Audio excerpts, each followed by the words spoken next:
할머니한테 또 꼰지르기만 해. 그럼 너희 엄마 나랑 헤어지고 넌 평생 엄마 못 봐. 알아들어? 차가운 금속성의 목소리, 어린아이의 겁에 질린 숨소리. 그것은 사람의 목소리가 아니었습니다. 모든 일은 그 끔찍한 소리를 듣기 사흘 전 평화롭기 짝이 없던 그날 오후에 시작되었습니다. 제 이름은 박정순. 제 인생의 절반이 넘는 40년 세월을 저는 이 우리 세탁소에서 보냈습니다.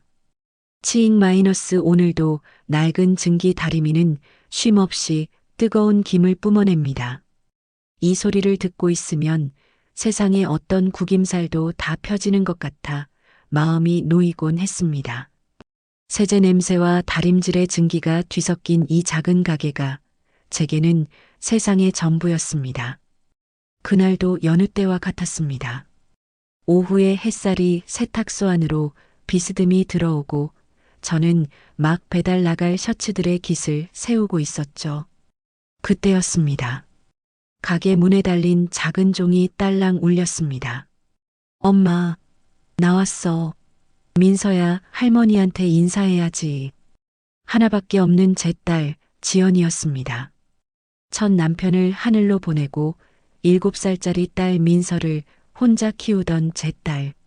그 딸이 얼마 전 좋은 사람을 만났다며 재혼을 했습니다. 안녕하세요. 하지만 딸의 밝은 목소리와 달리 그 뒤에 숨어 들어오는 손녀 민서의 목소리는 기어들어갈 듯 작았습니다. 그뿐만이 아니었습니다. 전에는 그렇게 할머니 품에 와락 안기던 아이가 오늘은 제 다리 뒤에 숨어 고개만 빼꼼 내밀었습니다. 어이구, 우리 강아지 왔어. 왜 이렇게 말랐어? 이놈의 지연이. 애밥은 제대로 챙겨 먹이는 건가? 아이를 안아들려는데 지연이가 손사래를 쳤습니다. 아이 엄마, 옷 구겨져. 얘 오늘 비싼 옷 입었단 말이야. 차에 민서 새아빠. 아니, 김서방 기다리고 있어. 잠깐 장 보러 가는 길에 들른 거야. 저는 무심코 민서의 옷을 내려다봤습니다. 제 딸 지연이는 평생 그런 레이스가 잔뜩 달린 공주 같은 옷을 사입힐 성격이 못 됐습니다. 어색하게 차려입은 아이의 모습이 꼭 작은 인형에 어른 옷을 덮어 씌운 것만 같아 마음 한구석이 서늘해졌습니다. 유리문 너머로 검은색 세단 한 대가 보였습니다. 선팅이 짙게되어 안은 보이지 않았지만 그 차가 있다는 것만으로도 가게 안의 공기가 답답하게 느껴졌습니다. 그래. 그럼 김서방한테도 잠깐 들어오라고 하지. 온 김에 얼굴이라도. 제 말이 채 끝나기도 전에 지연이가 제 말을 잘랐습니다. 바빠. 엄마도 참. 김서방이 얼마나 바쁜 사람인데. 아, 맞다. 이거 김서방이 엄마 갖다 드리라고 했어. 영양제야. 비싼 거야. 딸이 내민 번쩍이는 상자를 받아드는데 기분이 이상했습니다.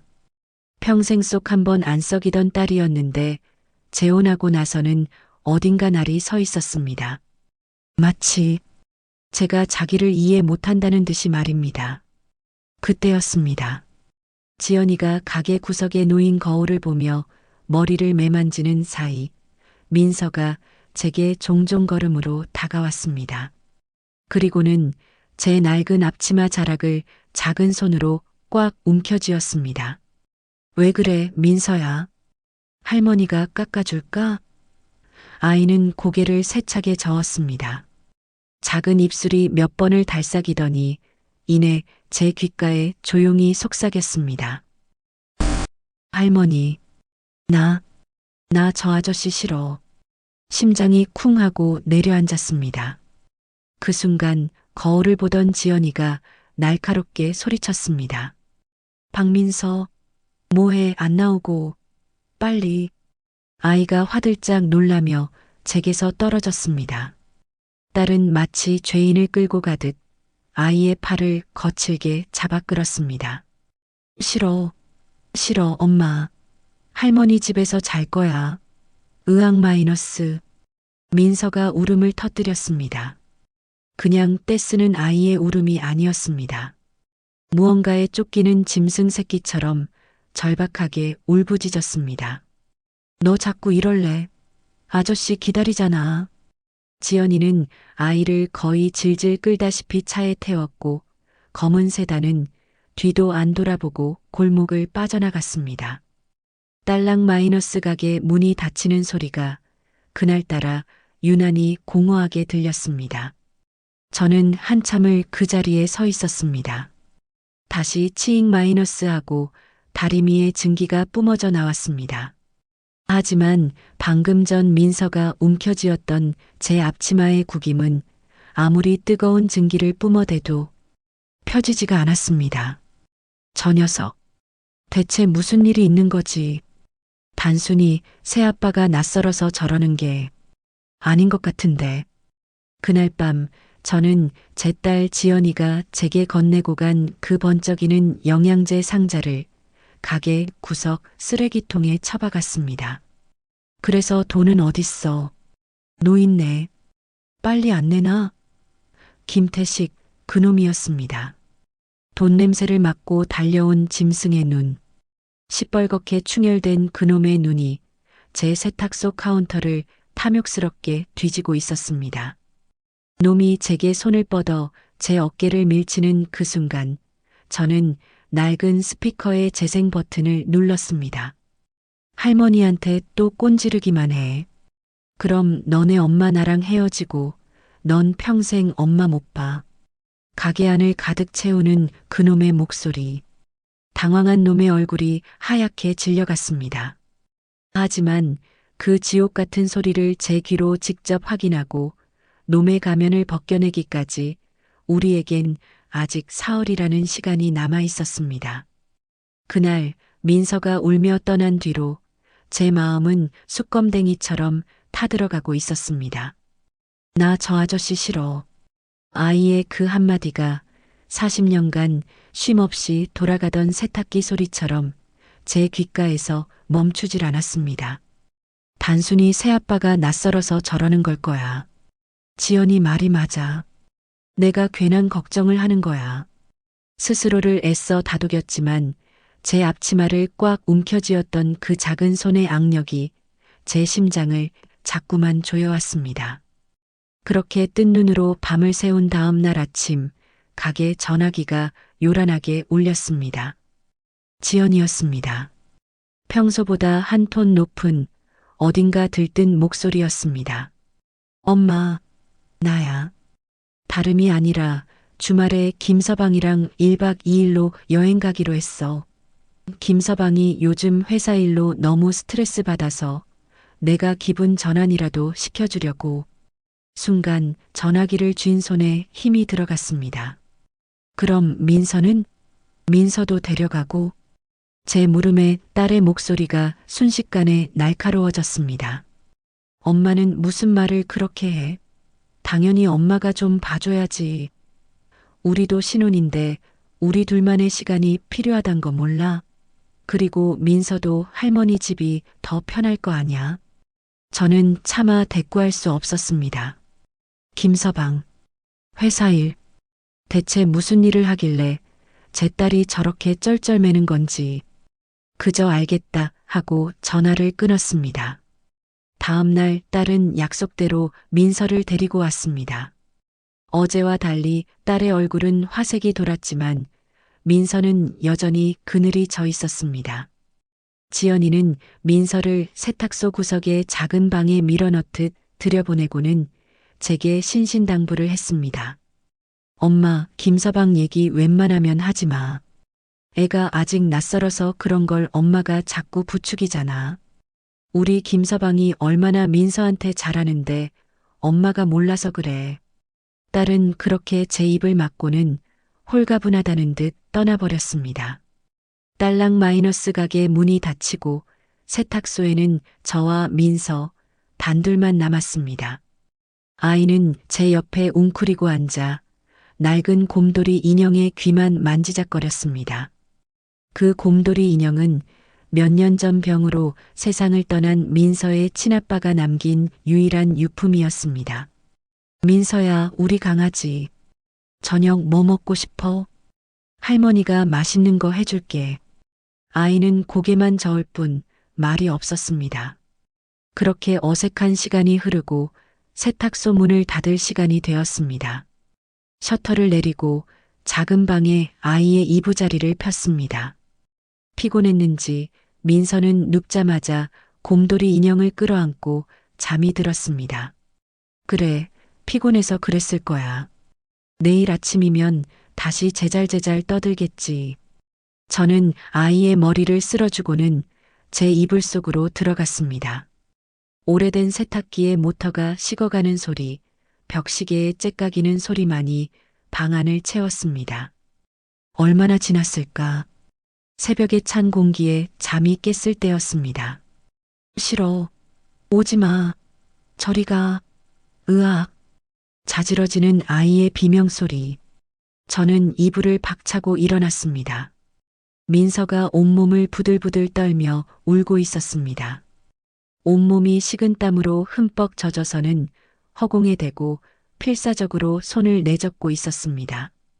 민서야, 괜찮아, 괜찮아. 할미 여기 있어. 악몽 꿨어. 괜찮아. 아이를 끌어안았지만 민서는 한참 동안이나 진정하지 못했습니다. 작은 심장이 제 가슴에 안겨 쿵, 쿵, 쿵 터질 것처럼 울려댔습니다. 이건 정상이 아니다. 단순히 새아빠가 낯설어서 꾸는 악몽이 아니었다. 이것은 명백한 공포였습니다. 무언가로부터 도망치려는 절박한 몸부림이었습니다. 아이를 겨우 달래 다시 재우고 저는 차가운 방바닥에 주저앉았습니다. 민서가 다시 잠들면서도 놓지 않았던 그 낡은 곰돌이 인형. 제 눈길이 그 인형에게로 향했습니다. 죽은 사위놈은 참 다정한 아빠였습니다. 민서가 태어났을 때 저 곰돌이 인형을 사와서는 제게 자랑을 했더랬습니다. 장모님, 이거 보세요. 여기 배 누르면 민서 목소리 녹음돼요. 나중에 우리 민서 크면 어릴 때 목소리 들려주려고요. 재밌죠?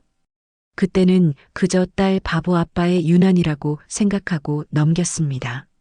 그런데 지금 그 기억이 섬광처럼 제 머리를 내리쳤습니다. 녹음. 저는 떨리는 손으로 아이의 품에서 곰돌이 인형을 조심스럽게 빼냈습니다. 털이 다 빠지고 한쪽 눈이 떨어진 낡은 인형.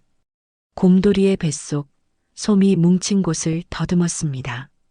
손가락 끝에 작고 딱딱한 플라스틱 조각이 만져졌습니다. 그것이었습니다. 박정순, 정신 차려. 내가 지금 무슨 생각을 하는 거야. 딸의 집을, 사위의 집을 내가 감히 염탐하겠다고?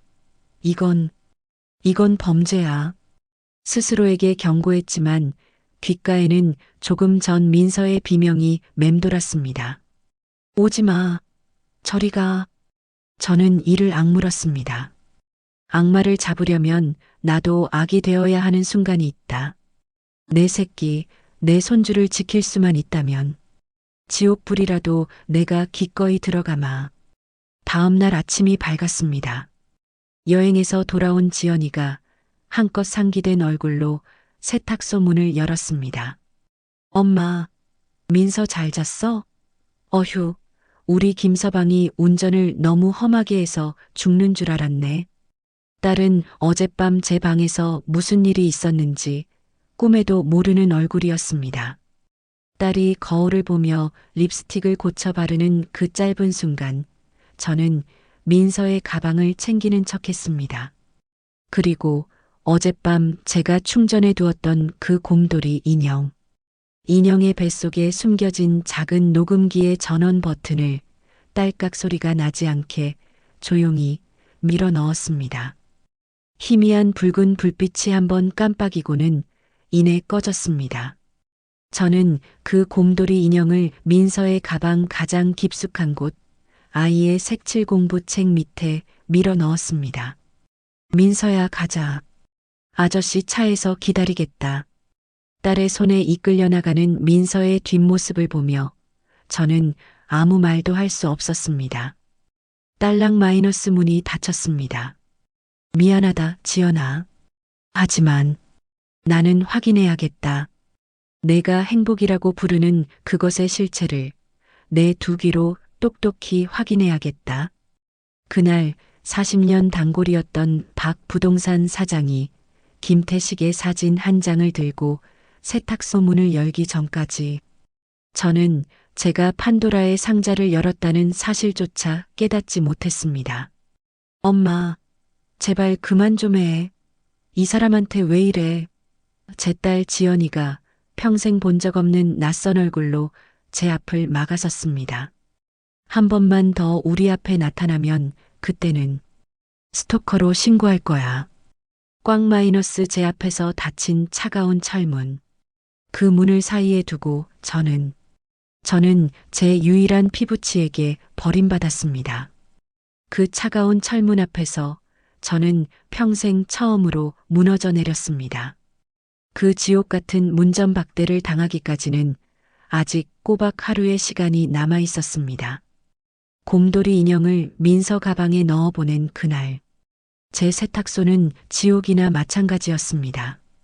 치익 마이너스 다리미는 뜨거운 김을 뿜어냈지만 제 속은 새까맣게 타들어갔습니다. 손님들의 옷을 태워 먹을까봐 다리미 전원도 꺼버렸습니다. 딸랑 마이너스 가게 문이 열릴 때마다 혹시 민서가 벌써 돌아왔나, 아니면 혹시 놈에게 들키기라도 한 건가. 심장이 철렁 내려앉기를 수십 번. 시간은 기어갔고 저는 겨우 세탁소 셔터를 내렸습니다. 그날 밤 저는 한숨도 자지 못했습니다. 다음 날 오후 약속했던 시간이 되자 거짓말처럼 딸의 차가 골목 어귀에 섰습니다.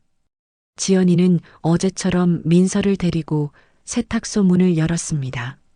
엄마, 나왔어. 민서 데려가. 민서의 얼굴은 어제와 같았습니다. 아니, 더 어두워 보였습니다. 저는 애써 태어난 척 아이를 불렀습니다. 민서야, 이리 와. 할머니가 가방에 맛있는 사탕 넣어줄게. 지연이가 남편과 통화를 하느라 정신이 팔린 사이 저는 민서의 가방을 받아들고 세탁소 안쪽 작은 방으로 뛰어들었습니다. 손이 덜덜 떨렸습니다. 가방을 뒤집어 엎다시피 쏟아냈습니다. 색칠 공부책, 크레파스, 그리고 저 곰돌이 인형. 제 손이 인형을 움켜쥐었습니다. 엄마, 뭐해, 빨리 안 나오고. 김서방 기다려. 딸의 재촉하는 소리가 멀리서 들려왔습니다. 저는 아무 일 없었다는 듯 인형을 앞치마 주머니 깊숙이 찔러 넣고 가방에 사탕 하나를 넣어 민서에게 돌려주었습니다. 그래, 조심히 가라. 운전 조심하고. 딸랑 마이너스 문이 닫혔습니다. 저는 문이 닫히자마자 세탁소 문을 안에서 걸어 잠갔습니다. 그리고 영업 끝이라고 쓰인 팻말을 걸었습니다. 가게 구석에 주저앉았습니다. 앞치마 주머니 속의 곰돌이 인형이 마치 뜨거운 불덩이처럼 느껴졌습니다. 박정순, 정신 차려. 내가 괜한 짓을 한 걸 거야. 민서도 지연이도 내가 다 망치는 걸 거야. 저는 낡은 라디오를 들을 때 쓰던 한쪽 귀가 잘 안 들리는 이어폰을 꺼냈습니다. 인형의 배를 갈라 그 작은 녹음기를 꺼냈습니다. 떨리는 손으로 이어폰을 귀에 꽂고 재생 버튼을 눌렀습니다. 처음에는 아무 소리도 들리지 않았습니다. 치익 마이너스 하는 잡음, 민서가 웅얼거리는 소리, 텔레비전 소리. 내가 틀렸어. 그래, 내가 무슨. 스스로를 자책하며 이어폰을 빼려던 그 순간이었습니다. 딸 지연이의 목소리가 들렸습니다. 민서야, 엄마 잠깐 슈퍼 갔다 올게. 아저씨랑 집 잘 보고 있어. 현관문이 철컥하고 닫히는 소리. 그리고 정적? 얼마나 흘렀을까? 아이의 기침 소리가 작게 들렸습니다. 그때였습니다. 김태식, 그놈의 목소리였습니다. 욕설이나 고함이 아니었습니다. 얼음장처럼 차갑고 모든 감정이 거세된 그런 목소리였습니다. 옷 갈아입어. 냄새나게. 아무 대답이 없었습니다. 할머니, 민서가 저를 찾는 작은 목소리였습니다. 그 순간 그놈의 목소리가 뱀처럼 아이의 귀에 파고들었습니다. 뭐, 또 할머니? 너 그 입 안 닥쳐? 할머니, 할머니. 아주 입에 붙었네. 그 할망구가 너한테 뭘 해줬는데. 저는 숨을 쉴 수 없었습니다. 너 할머니한테 뭐 하나라도 꼰지르기만 해. 그럼 너네 엄마 나랑 헤어지고 넌 평생 엄마 못 봐. 내가 입만 닥치면 다 조용해. 알아들어? 놈은 제 손녀를 협박하고 있었습니다. 저와 제 딸 사이를, 엄마와 딸 사이를 그놈이 끊어놓고 있었습니다. 대답 안 해? 알아들었냐고. 네. 그 작은 네라는 대답을 듣는 순간 제 눈에서 불이 났습니다. 이건 단순한 학대가 아니었습니다. 이건 7살짜리 아이의 영혼을 죽이는 명백한 살인이었습니다. 저는 녹음기를 움켜쥐고 세탁소를 뛰쳐나왔습니다. 이성을 잃었습니다. 이 증거만 있으면, 이 목소리만 들려주면 내 딸 지연이도 정신을 차릴 거라고 믿었습니다. 택시를 잡아 타고 딸의 집으로 향했습니다. 지연아, 박지연. 초인종을 부서져라 눌렀습니다. 엄마, 이 시간에 웬일이야? 무슨 일이야? 놀라 뛰어나오는 딸의 팔을 붙들고 저는 녹음기를 흔들었습니다. 무슨 일이냐고? 너 다 알면서. 이거 들어.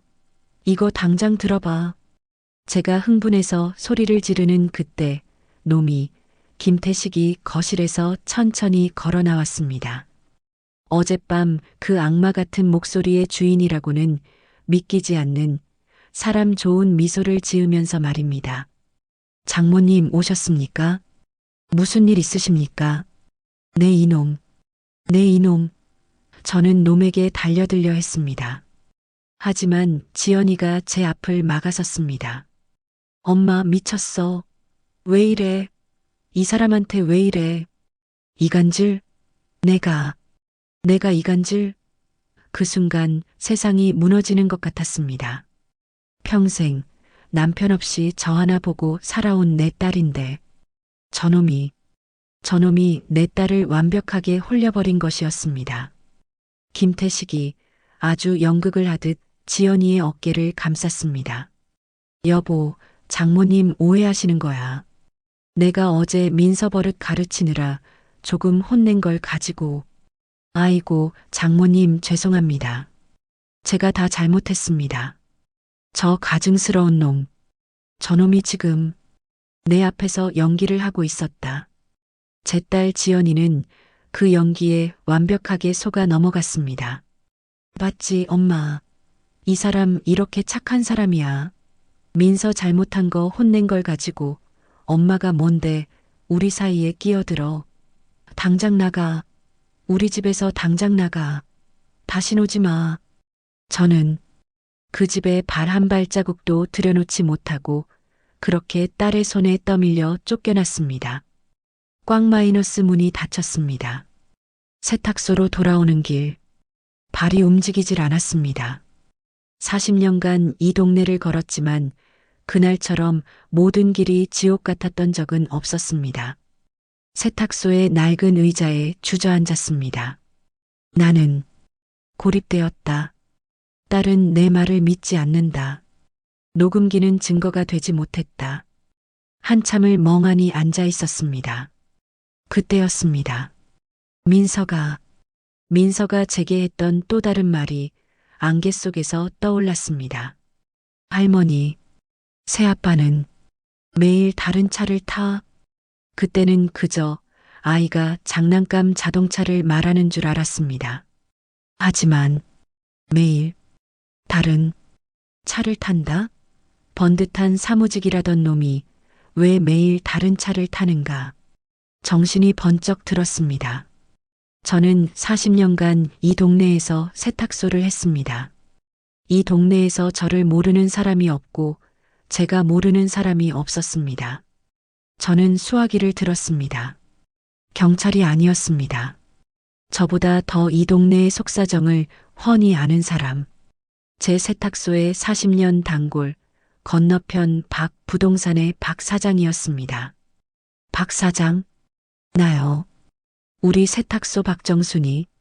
사람을 하나 좀 찾아봐 줘야겠어. 김태식이라는 놈이요. 저는 놈의 사진, 그리고 딸이 말해줬던 그 회사 주소를 박 사장에게 넘겼습니다. 그래, 지연아. 내가 내 귀를 막는다면 나는 내 두 눈으로 진실을 찾아내마. 이게 다 뭐야? 당신들 미쳤어. 김태식, 그놈이 덫에 걸린 짐승처럼 울부짖었습니다. 제 세탁소 스피커에서는 놈이 민서에게 했던 협박이 쉴 새 없이 흘러나왔고 가게 문은 제 40년 단골 박 부동산 사장과 용용반점 왕 사장이 막아선 채 꿈쩍도 하지 않았습니다. 박지연, 내 마누라가 지금 여기로 오고 있어. 내가 내 입으로 진실을 말할래? 아니면 이 스피커에 내 죄를 맡길래? 제가 낡은 다리미를 놈의 가슴팍에 겨누며 말했습니다. 40년간 옷에 구김을 펴던 다리미가 오늘만큼은 놈의 죄를 심판하는 불방망이였습니다. 하지만 이 통쾌한 심판의 순간이 오기까지 저는 제 딸에게 버림받은 그 지옥 같은 하루를 먼저 견뎌내야 했습니다. 딸의 집에서 쫓겨난 그날 밤, 저는 세탁소에 불도 켜지 않은 채 멍하니 앉아 있었습니다. 스토커로 신고하겠다는 딸의 목소리, 제 심장이 갈기갈기 찢겨나가는 것 같았습니다. 지연아, 내 딸, 내가 널 어떻게 키웠는데, 저놈이 대체 뭐길래 40년 어미를 버리는가. 절망이 제 목을 조여왔습니다. 그때였습니다. 낡은 전화기가 마치 죽은 사람의 심장이 다시 뛰듯 요란하게 울렸습니다. 박 부동산의 박 사장이었습니다. 어제 제가 부탁했던 그 김태식이라는 놈의 회사 주소. 박 사장님, 나요. 어제 말한 그 주소. 어떻게 됐소? 제 목소리가 저도 모르게 떨려 나왔습니다. 수화기 너머 박 사장의 목소리가 낮게 가라앉아 있었습니다. 박 사장, 진정하고 잘 들어요. 거기 유령이야. 유령이라니 그게 무슨. 내가 오늘 아침에 직접 가봤소. 거긴 사무실이 아니야. 텅 빈 오피스텔 1305. 관리사무소에 물어보니까 6개월째 텅 비어 있었고 법인 명의도 아니고 웬 젊은 여자 이름으로 잠깐 월세 계약이 됐던 곳이요. 지금은 아무도 없소. 온몸에 피가 거꾸로 솟는 것 같았습니다. 딸 지연이가 제게 자랑했던 번듯한 사무실에서 팀장을 맡고 있다던 그 모든 것이 거짓말. 처음부터 끝까지 다 거짓말이었어. 박 사장, 그럼 한 가지만 더. 저는 민서가 했던 말, 그 다른 차에 대해 물었습니다. 그놈, 차적 조회를 해보려 했는데 제 이름으로 된 차가 한 대도 없소.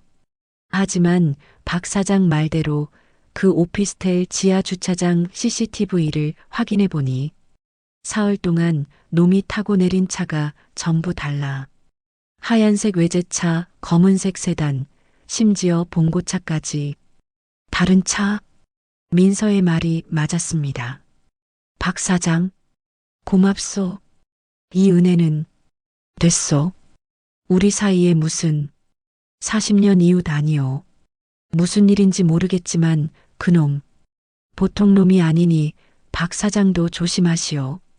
전화가 끊겼습니다. 저는 수화기를 내려놓고 40년 된 제 손바닥을 내려다봤습니다. 증기 다리미에 대고 세제에 갈라진 못생긴 손.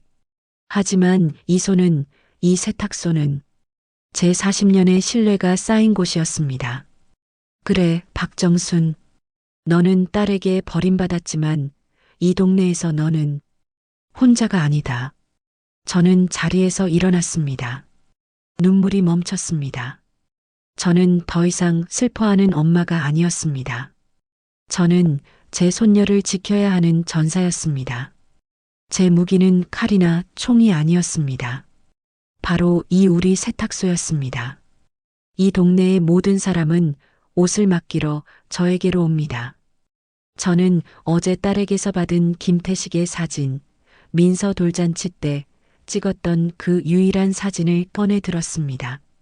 오후 2시. 사장님, 택배 왔습니다. 동네 택배기사 김총각이었습니다. 이 동네 모든 집의 속사정을 꿰고 있는 동네의 발이었죠. 저는 김총각에게 시원한 바카스 한 병을 건네며 사진을 슬쩍 내밀었습니다.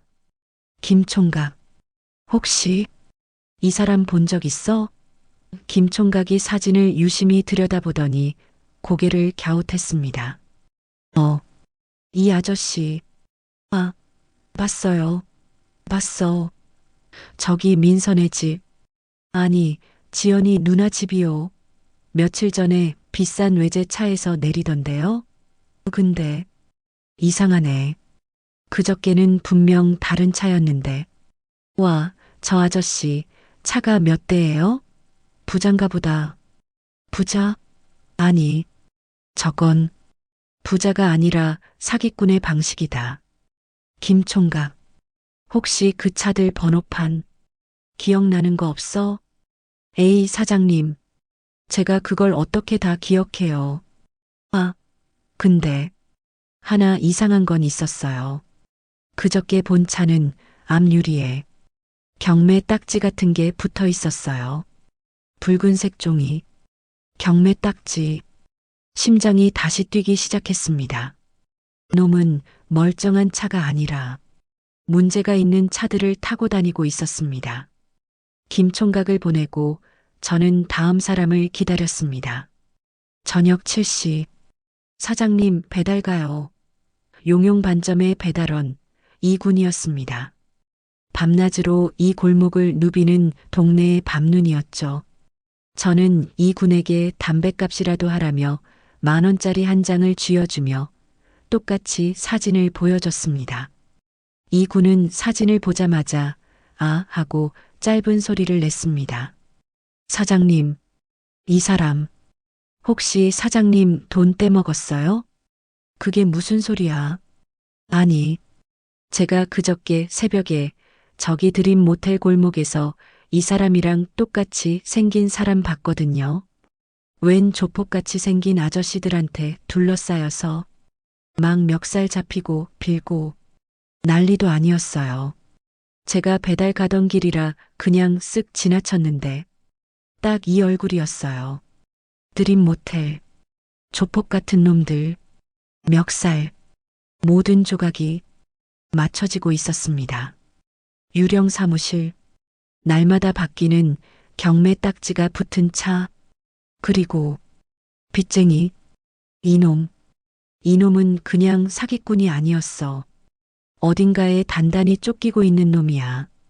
그런 놈이 왜 내 딸 지연이에게 접근했지? 순간 머릿속을 스치는 단 하나의 생각. 지연이의 아파트, 죽은 사위가 남긴 민서와 지연이의 유일한 재산. 그 집을 노리고 접근한 것이었습니다. 안 돼. 내 딸, 내 손녀, 저놈 손에 넘어가면 끝장이다. 저는 더 이상 망설일 시간이 없었습니다. 박 부동산 사장은 정보를 주었지만 이 상황을 뒤집을 힘이 필요했습니다. 저는 40년 된 제 고객 장부를 꺼냈습니다.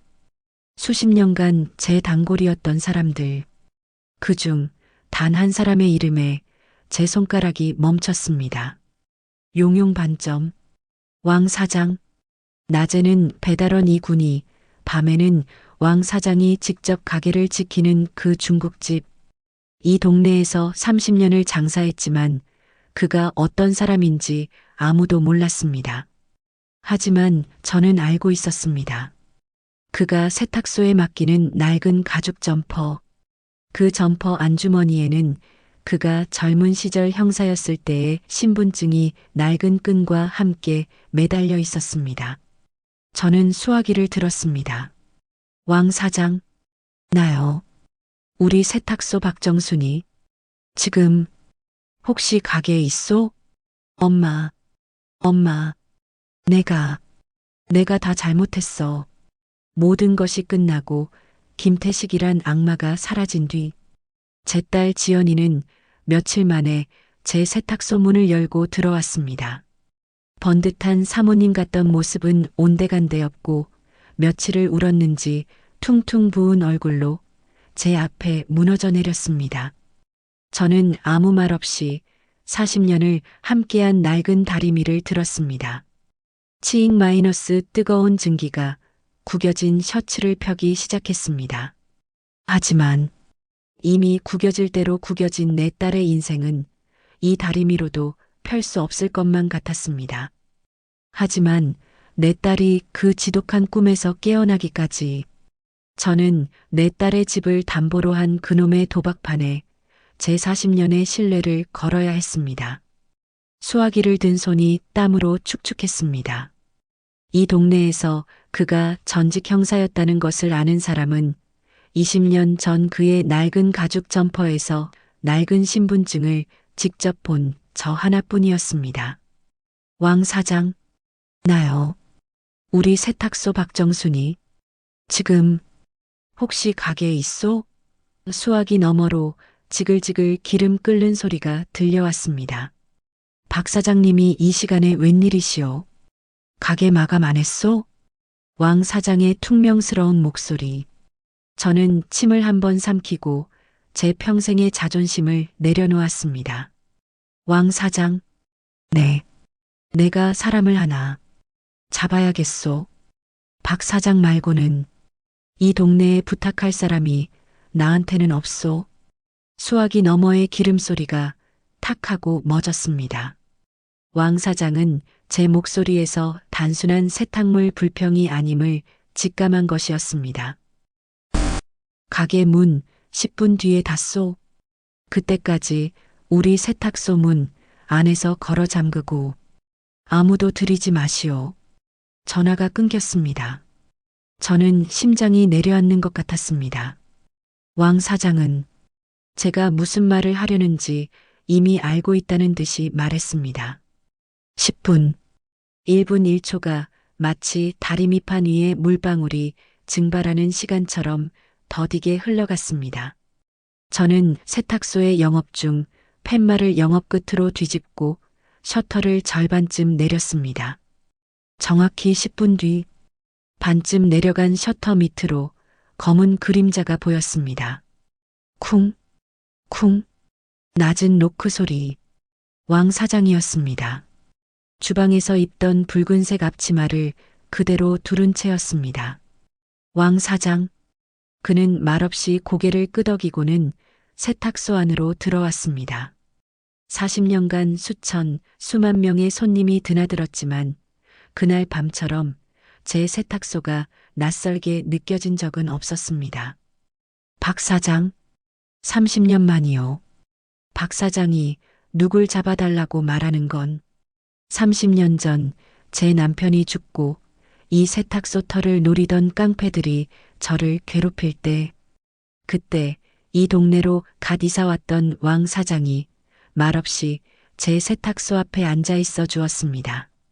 그 뒤로 깡패들은 2번 다시 나타나지 않았습니다. 우리는 그런 신뢰로 묶인 이웃이었습니다. 저는 더 이상 망설이지 않았습니다. 김태식의 사진, 박 부동산이 알아낸 유령 오피스텔, 택배기사와 배달원이 말해준 다른 차와 빚쟁이들, 그리고 제 딸에게 버림받은 그날의 일까지 모든 것을 털어놓았습니다. 제 이야기가 길어질수록 퉁명스럽기만 하던 왕 사장의 눈빛이 40년 전 그 낡은 점퍼 속 형사의 눈빛으로 돌아오고 있었습니다. 박 사장, 그놈, 김태식이 내일 모레 제사상 받을 뻔한 걸 박 사장이 살린 거요. 그게 무슨 말이오? 왕 사장은 제 세탁소 의자에 깊숙이 몸을 묻으며 말했습니다. 그놈 내가 아는 놈이요. 아니 그놈 같은 놈들을 내가 20년간 잡아넣었소. 대체 정체가 뭐요? 그놈 불법 사설 토토 스포츠 도박 사이트 박 사장은 모를 거요. 그놈은 팀장이 맡긴 맞소. 번듯한 회사가 아니라 남의 인생 망가뜨리는 도박장 팀장이요. 유령 오피스텔은 본사고 그 다른 차들은 도박에 미친 놈들한테 담보로 잡은 차들이거나 대포차요. 저는 숨을 쉴 수 없었습니다. 박 사장이 들은 그 빚쟁이들은 아마 손님들이 아닐 거요. 같이 일하는 동업자들이겠지. 이런 놈들은 돈이 엉키면 서로 물어뜯소. 배달원이 본 건 그놈 차례가 왔던 거요. 그럼 내 딸 지연이는, 내 딸은 제 얼굴이 하얗게 질리는 것을 본 왕 사장이 결정적인 한마디를 던졌습니다. 박 사장, 이런 놈들이 왜 결혼을 하는지 아시오? 모르겠소. 딱 하나요. 한탕. 이놈들한테 가족은 사랑이 아니오. 담보요. 아마 박 사장 따님 명의로 된 무언가가 있겠지. 집이든 땅이든 아니면 죽은 첫째 남편이 남긴 사망보험금이라도. 지연이의 아파트. 제 머릿속에서 모든 조각이 맞춰졌습니다. 딸을 꼬드겨 재혼을 하고 손녀를 학대해 제 입을 막고 저와 딸 사이를 이간질하고 이 모든 것이 내 딸의 집을 노린 처음부터 짜인 판이었습니다. 왕 사장, 제가 다급하게 왕 사장의 팔을 붙잡았습니다. 박 사장, 진정하시오. 네. 이미 박 사장 전화 받고 내 옛날 동료 놈들한테 이놈 행적을 싹 돌려봤소. 찾았소? 그놈 찾았지. 그런데 이미 늦었을지도 모르오. 그놈 오늘 아니 내일 아침이요. 내일 오전 10시 강남에 있는 한 대부업체에서 박 사장 따님 아파트를 담보로 거액의 작업 대출을 받기로 약속이 되어 있소. 작업 대출이라니 서류를 위조해서 받는 불법 대출이요. 그 돈 받으면 그놈은 그 길로 뜨는 거요. 영영 따님한테는 빚더미만 남기고 내일 오전 10시 시계탑이 쿵 하고 제 머리를 내리쳤습니다. 지금은 새벽 1시 우리에게 남은 시간은 9시간 뿐이었습니다. 엄마, 이게 다 무슨 소리야? 우리 세탁소에 뒤늦게 도착한 제 딸 지연이 놈의 목소리로 가득 찬 스피커와 빚쟁이들에게 둘러싸여 무릎 꿇고 비는 김태식의 비굴한 모습을 보고 딸의 입술이 파랗게 떨리고 있었습니다. 제 딸은 놈을 보고 있지 않았습니다. 저를, 40년 어미인 저를 마치 처음 보는 괴물처럼 바라보고 있었습니다. 그 눈빛, 그것이 제 복수의 씁쓸한 대가였습니다. 하지만 제 딸이 그 지독한 진실을 마주하기까지 저는 제 딸에게 버림받는 제 인생 가장 참혹한 새벽을 먼저 건너야 했습니다. 새벽 1시, 왕 사장은 내일 아침 10시, 강남, 작업 대출, 이라는 지옥 같은 말만 남기고 용용 반점으로 돌아갔습니다. 박 사장, 그놈 지금 돈에 미쳐서 제정신이 아니오. 내일 10시 전까지 무슨 수를 써서라도 따님을 막으시오. 법이, 경찰이, 그놈들은 돈이 오가기 전엔 절대 안 움직이오. 지금 이건 가족 일이오. 왕 사장의 마지막 말은 비수처럼 날아와 제 가슴에 박혔습니다. 가족 일. 결국 이 지옥불에 뛰어들 사람은 저 하나뿐이었습니다. 셔터가 내려간 세탁소 안. 시계의 째깍 소리가 마치 제 심장을 갉아먹는 소리처럼 들렸습니다. 내일 아침 10시. 우리에게 남은 시간은 이제 9시간도 채 남지 않았습니다. 지연이, 내 딸, 어떻게 해야 하나? 전화를 해야 하나? 아니, 그럴 수 없었습니다. 이미 제 딸은 김태식이라는 놈의 꼭두각시가 되어 있었습니다. 전화로 이 이야기를 한들 놈이 모르게 막을 수가 없었습니다. 가야 한다. 지금 당장 내 두 발로 내 딸의 집으로 가야 한다. 가서 그놈의 멱살을 잡아서라도 지연이의 눈을 뜨게 해야 한다. 저는 낡은 외투를 걸쳤습니다. 그리고 제 무기들을 챙겼습니다. 민서의 목소리가 담긴, 아니, 그 악마의 목소리가 담긴 곰돌이 녹음기, 박 부동산 사장이 떼어준 유령 오피스텔의 가짜 주소지, 그리고 왕 사장이 혹시 모른다며 적어준 그 불법 토토 사이트에 이름이 적힌 메모지. 이것만 있으면, 이것만 보여주면 내 딸도 제 아무리 놈에게 단단히 홀렸다 한들 제정신을 차릴 것이라 믿었습니다. 그것이 제 마지막 남은 희망이었습니다. 새벽 2시, 저는 평생 처음으로 야간 콜택시라는 것을 불렀습니다. 차가운 새벽 공기를 가르며 택시는 서울 시내를 달렸습니다. 창밖으로 제가 40년간 다림질을 하던 그 시간, 누군가는 잠들고 누군가는 취해 비틀거리는 낯선 세상이 스쳐 지나갔습니다. 박정순, 내가 지금 잘하는 짓일까? 지연이 말이 맞다면? 내가 내 딸의 행복을 망치는 거라면? 그 작업 대출이라는 것도 그냥 왕 사장의 억측이라면? 스스로에게 수백 번을 물었습니다. 하지만 제 귀에는 민서의 그 작은 속삭임만이 맴돌았습니다. 나, 저 아저씨 싫어. 그래, 그 한마디면 충분했다. 내가 지옥불로 걸어 들어갈 이유는 그것으로 충분했습니다. 새벽 3시, 딸의 아파트 앞에 도착했습니다. 칠흑 같은 어둠 속에서 13층, 딸의 집 창문만이 꺼지지 않은 거실 등으로 희미하게 빛나고 있었습니다. 기다릴 수 없다. 아침 10시까지 기다릴 시간이 없다. 놈이 그 사이에 지연이를 데리고 서류를 들고 나갈 것이다. 저는 아파트 현관을 지나 엘리베이터에 탔습니다. 13층, 딩- 문이 열리고 차가운 복도가 저를 맞았습니다. 1305, 제 딸의 집. 아니, 지금은 저 악마의 소굴이 되어버린 그곳. 저는 초인종을 눌렀습니다. 딩동 마이너스 적막한 복도에 소리가 날카롭게 울려 퍼졌습니다. 대답이 없었습니다. 저는 다시 미친 듯이 초인종을 눌렀습니다. 지연아, 박지연, 엄마 왔다. 문 열어. 당장. 그때였습니다. 철컥. 문이 안에서 열렸습니다. 딸 지연이가 아니었습니다.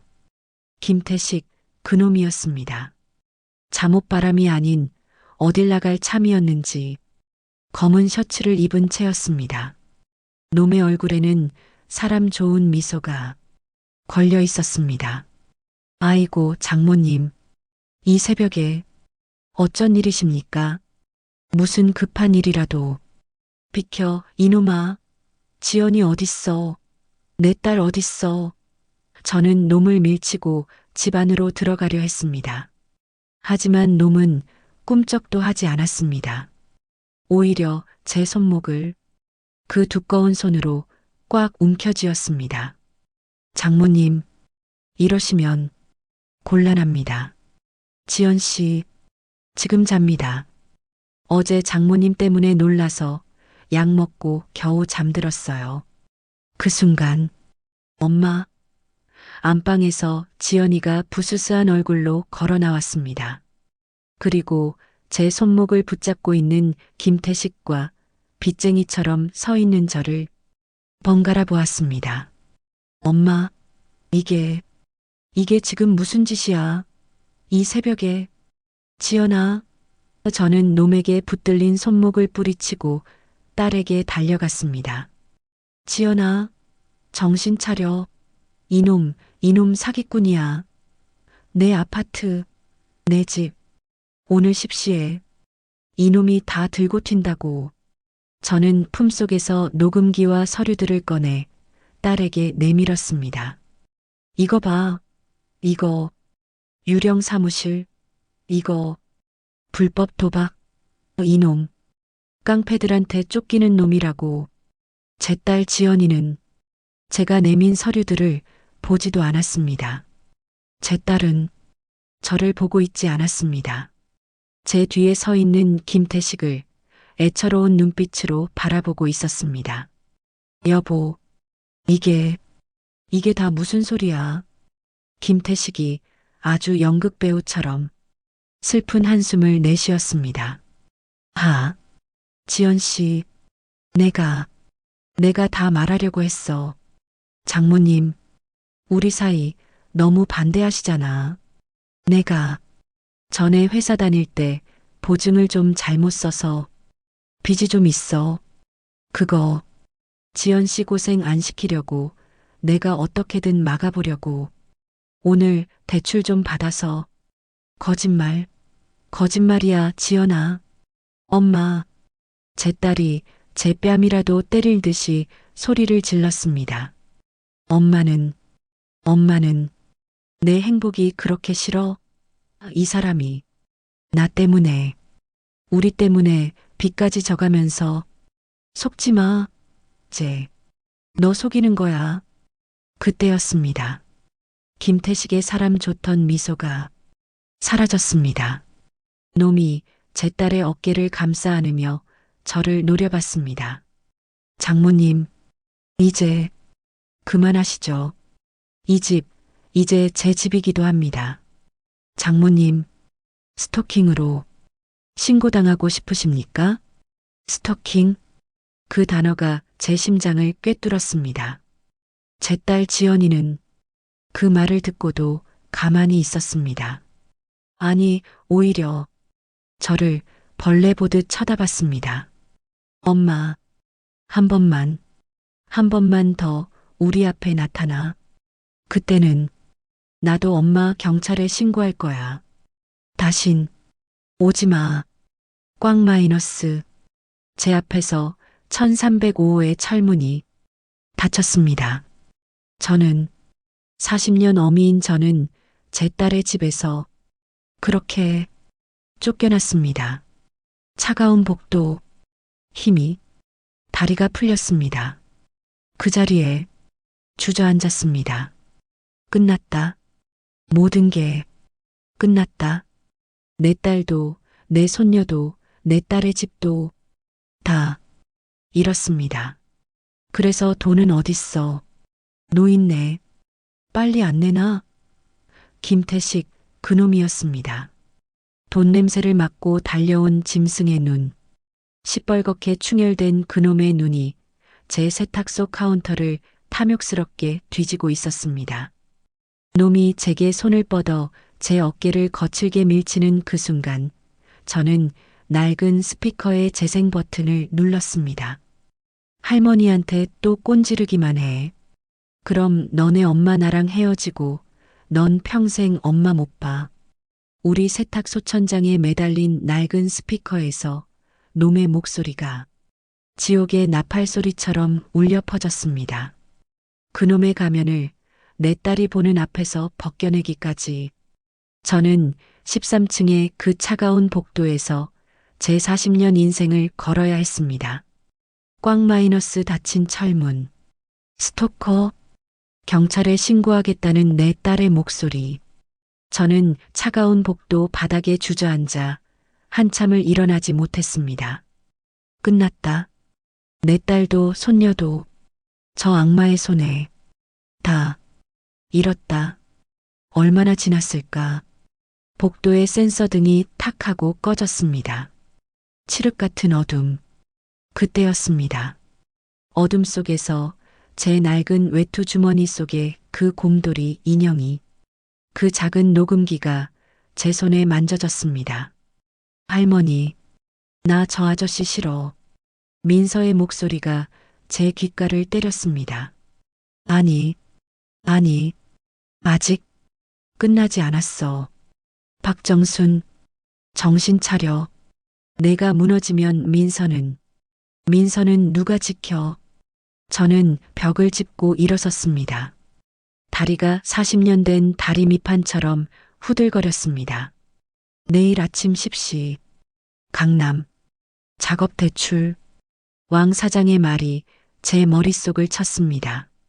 그래, 나는 내 딸 지연이를 설득할 수 없습니다. 이미 놈의 꼭두각시가 되어버린 내 딸을. 하지만, 김태식 그놈은 돈에 미쳐 있습니다. 돈, 그것이 놈의 유일한 약점이었습니다. 강남으로 갈 시간이 없다. 놈이 지연이를 데리고 그 대부업체로 가기 전에 놈을 강남이 아닌 다른 곳으로 오게 해야 한다. 저는 지옥의 복도를 걸어 나왔습니다. 택시를 잡았습니다. 사장님, 우리 세탁소로 가주세요. 새벽 4시, 제40년 왕국, 우리 세탁소로 돌아왔습니다. 셔터를 올리자 눅눅한 세제 냄새와 40년 묵은 먼지 냄새가 저를 맞았습니다. 이곳은 제 성전이자 오늘 그놈의 무덤이 될 곳이었습니다. 저는 수화기를 들었습니다. 용용반점 왕 사장이었습니다. 왕 사장, 나요. 박정순이. 지금 덫을 놓아야겠소. 내 세탁소에. 왕 사장은 제 목소리에서 모든 것을 읽은 듯 했습니다. 박 사장, 그놈, 돈 말고는 아무것도 안 믿는 놈이요. 확실한 미끼가 있소? 있소. 저는 제 세탁소 카운터 뒤 40년간 한 번도 열지 않았던 낡은 철제 금고를 바라봤습니다. 내 전 재산, 내 딸 지연이 시집갈 때 주려고 모아뒀던 현금 5천만 원이 있소. 박 사장, 이 돈, 내 딸 행복하라고 모은 돈이요. 그러니 내 딸 지키는 데 쓰는 게 맞아. 왕 사장, 박 사장 부동산이랑 동트기 전에 내 가게로 와주시오. 그리고 그놈 김태식이 개인 번호. 왕 사장이면 알 수 있지? 날이 밝아오고 있었습니다. 새벽 6시 왕 사장과 박 부동산 사장이 굳은 얼굴로 세탁소 뒷문으로 들어왔습니다. 제 손에는 왕 사장이 구해준 놈의 개인 번호가 적힌 쪽지가 들려 있었습니다. 저는 놈에게 제 전 재산을 건 문자를 보냈습니다. 김태식 씨, 나 박정순이요. 강남 대출. 그놈들 당신 배신할 거요. 내가 당신 빚쟁이들 용용 반점 이군이 받던한테서 들었소. 그 돈 받으면 당신 강남에서 못 나와. 내가 현금 5천만 원을 주겠소. 내 딸 지연이의 전 재산이요. 이거 받고 내 딸, 내 손녀 앞에서 영원히 사라지시오. 아침 9시 우리 세탁소로 혼자 전송 버튼을 눌렀습니다. 와야 한다. 이놈은 빚쟁이들에게 쫓기고 있다. 서류 위조로 받는 10시의 대출보다 당장 손에 쥘 수 있는 9시의 현금을 그놈은 절대 거부할 수 없다. 오전 8시 55분 왕 사장은 세탁소 뒷문에서 박 부동산 사장은 셔터 뒤에 숨었습니다. 저는 40년 된 제 다리미에 전원을 켰습니다. 치익 마이너스 뜨거운 증기가 마지막으로 뿜어져 나왔습니다. 그리고 곰돌이 인형에서 꺼낸 그 작은 녹음기를 가게 천장의 낡은 스피커에 왕 사장이 미리 연결해둔 그 선에 꽂았습니다. 오전 8시 59분 덜컹 세탁소 셔터가 밖에서 올라갔습니다. 놈이 들어왔습니다. 그래서 돈은 어딨어? 노인네. 빨리 안 내놔? 놈이 짐승의 눈으로 저를 윽박질렀습니다. 어제 새벽 제 딸 앞에서 장모님 하던 그 얼굴이 아니었습니다. 돈은 여기. 제가 카운터 및 금고를 가리키는 척하는 그 순간 놈이 제 어깨를 거칠게 밀쳤습니다. 비켜. 노인네가. 놈이 카운터 안으로 뛰어들어오는 바로 그 순간 저는 재생 버튼을 눌렀습니다. 할머니한테 또 꼰지르기만 해. 그럼 너네 엄마 나랑 헤어지고 넌 평생 엄마 못 봐. 스피커에서 놈의 목소리가 터져 나왔습니다. 놈의 얼굴이 하얗게 질렸습니다. 이게 무슨... 그 순간이었습니다. 쾅! 박 부동산 사장이 밖에서 셔터를 끝까지 내려버렸습니다. 세탁소 안이 칠흑처럼 어두워졌습니다. 철컥! 왕 사장이 뒷문의 자물쇠를 밖에서 잠갔습니다. 뭐야? 당신들. 놈이 덫에 걸린 쥐처럼 소리쳤습니다. 저는 카운터의 낡은 백열등 스위치를 탁 켰습니다. 어둠 속에 저와 왕 사장, 박 부동산, 그리고 넷만 남았습니다. 놈이 출구로 뛰어가려 했습니다. 왕 사장이 말없이 놈의 앞을 막아섰습니다.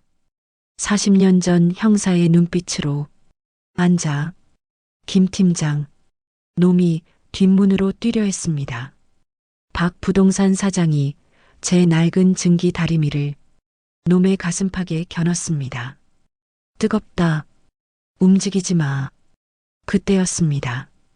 쾅, 쾅, 쾅. 밖에서 셔터를 미친 듯이 두드리는 소리가 들렸습니다. 엄마 무슨 일이야? 문 열어. 이게 무슨 소리야? 제 딸, 지연이었습니다. 그래, 지연아, 와야지. 내가, 내 두 눈으로 내가 사랑이라고 믿었던 이 짐승의 실체를 봐야지. 제가 8시 55분에 놈에게 문자를 보내기 직전 저는 제 딸 지연이에게도 문자를 보냈습니다. 오전 9시 10분, 우리 세탁소로 와라. 내가 내 남편의 진짜 목소리를 듣고 싶다면 박 부동산 사장이 셔터를 제 딸 지연이의 얼굴이 보일 만큼만 아주 조금 올렸습니다. 그리고 제 딸은 기어들어왔습니다. 그리고 봤습니다. 제 딸은 놈을 보고 있지 않았습니다. 저를, 40년 어미인 저를 마치 처음 보는 괴물처럼 바라보고 있었습니다. 엄마, 내가 다 잘못했어. 모든 것이 끝나고 김태식이란 악마가 사라진 뒤 제 딸 지연이는 며칠 만에 제 세탁소 문을 열고 들어왔습니다. 번듯한 사모님 같던 모습은 온데간데 없고 며칠을 울었는지 퉁퉁 부은 얼굴로 제 앞에 무너져 내렸습니다.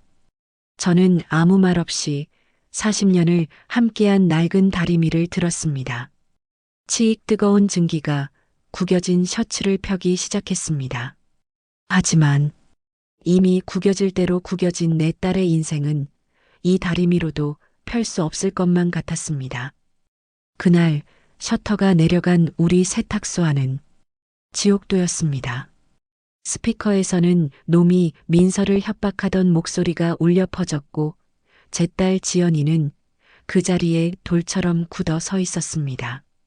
김태식, 그놈은 왕 사장과 박 부동산 사장에게 붙들려 제 딸을 향해 뭐라고 알아들을 수 없는 소리를 질러댔습니다.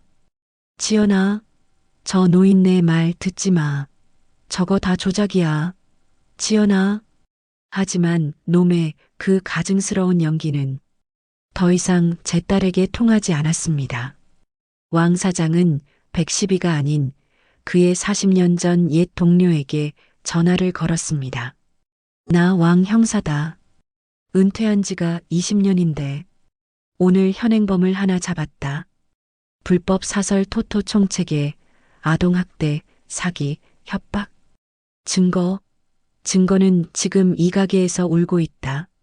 놈은 그렇게 끌려갔습니다. 단순한 사기죄가 아니었습니다.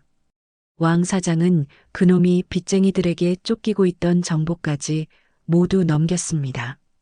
놈은 법의 심판과 동시에 그가 속했던 어둠의 심판까지 양쪽에서 받게 되었습니다. 완전한 파멸. 놈에게는 그것이 마땅했습니다.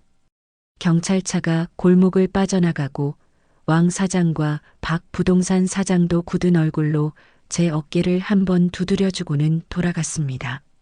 세탁소 안은 마치 폭풍이 휩쓸고 간 듯 엉망이었습니다. 그리고 그 한가운데 제 딸 지연이가 넋이 나간 사람처럼 서 있었습니다. 지연아. 제가 떨리는 목소리로 딸을 불렀습니다. 제 딸은 저를 보지 못했습니다. 40년 어미인 제 눈을 제 딸은 마주치지 못했습니다. 그저 뒷걸음질 쳤습니다. 의미 없는 소리를 내뱉던 지연이는 쾅 하고 세탁소 문을 열고 뛰쳐나갔습니다. 마치 저 어미를 그 끔찍한 진실의 현장에서 도망치듯이 말입니다. 그날 이후 딸에게서는 며칠 동안 아무런 연락이 없었습니다. 저는 그 길로 1305호 그 악마의 소굴로 향했습니다. 놈이 사라진 텅 빈 집, 그곳에서 낡은 곰돌이 인형을 껴안고 옷장 속에 숨어 떨고 있던 내 손녀 민서를 저는 말없이 안아들고 우리 세탁소로 돌아왔습니다. 다시 우리 세탁소의 일상이 시작되었습니다. 치익 낡은 다리미는 변함없이 뜨거운 김을 뿜어냈습니다. 단골 손님들은 아무 일 없었다는 듯 구겨진 셔츠와 얼룩 묻은 바지들을 맡겼습니다. 달라진 것이 있다면 제 곁에는 7살 민서가 있다는 것이었습니다. 아이는 그날의 충격으로 말이 없어졌습니다. 그저 제 옆에 웅크리고 앉아 제가 다림질하는 모습만 멍하니 바라보곤 했습니다. 저도 아무것도 묻지 않았습니다. 민서에게도 그리고 도망친 딸에게도 그저 묵묵히 40년을 해왔던 대로 세상의 구김들을 다리고 또 다렸습니다. 이웃들도 그날의 일을 입에 담지 않았습니다. 박 부동산 사장은 민서 먹이라며 떡볶이를, 왕 사장은 애들은 짜장면이라며 탕수육을 말없이 세탁소 카운터에 두고 갈 뿐이었습니다. 40년의 신뢰란 그렇게 묻지 않아도 서로의 상처를 아는 것이었습니다. 그렇게 닷새가 지났을까? 해질녘 세탁소 셔터를 내리려던 참이었습니다. 딸랑 마이너스 문이 열렸습니다. 제 딸 지연이었습니다. 후킹 장면 삽입 엄마. 내가 다 잘못했어. 헬쑥한 얼굴. 번듯한 사모님 같던 모습은 온데간데 없고 그저 길 잃은 제 딸 박지연이 제 앞에 무릎을 꿇고 짐승처럼 울었습니다. 저는 손을 들어 아이의 머리를 쓰다듬어 주려 했습니다. 하지만 그 손을 거두었습니다. 지금 내 딸에게 필요한 것은 값싼 동정이 아니었습니다. 저는 그저 아이를 묵묵히 내려다보았습니다. 그리고 제자리로 돌아가 다시 낡은 증기 다리미를 들었습니다. 치익 마이너스 뜨거운 증기가 손님의 셔츠를 펴기 시작했습니다. 엄마, 지연이가 울음 섞인 목소리로 말했습니다. 나, 민서, 볼 자격 없어. 엄마, 집도 다 팔았어. 사기당한 거, 빚 갚고, 나, 이제 아무것도 없어. 민서는, 엄마가, 저는 다리미를 탁 하고 내려놓았습니다. 그리고 무릎 꿇고 있는 내 딸을 제 40년 인생을 걸고 바라봤습니다. 지연아, 일어나라. 엄마, 내 인생의 구김은 이제 내가 직접 펴야 한다. 제 말에 지연이가 고개를 들었습니다. 그때 세탁소 구석에서 그림을 그리던 민서가 이쪽을 멍하니 바라보고 있었습니다. 지연이도 민서를 바라봤습니다. 엄마와 딸, 두 사람 사이에는 아직 제 다리미로도 펼 수 없는 거대한 구김이 남아 있었습니다. 저는 다시 다리미를 들었습니다. 치익 마이너스 40년. 저는 평생 남의 옷에 묻은 얼룩을 빼고 구김을 펴는 일을 해왔습니다. 그것이 그저 밥벌이인 줄 알았습니다. 하지만 아니었습니다. 내 40년의 다림질은 어쩌면 저 구겨진 내 딸과 상처받은 내 손녀의 마음을 펴주기 위한 길고 긴 예행 연습이었는지도 모르겠습니다. 치익 낡은 다리미가 그날도 묵묵히 뜨거운 숨을 뿜었습니다.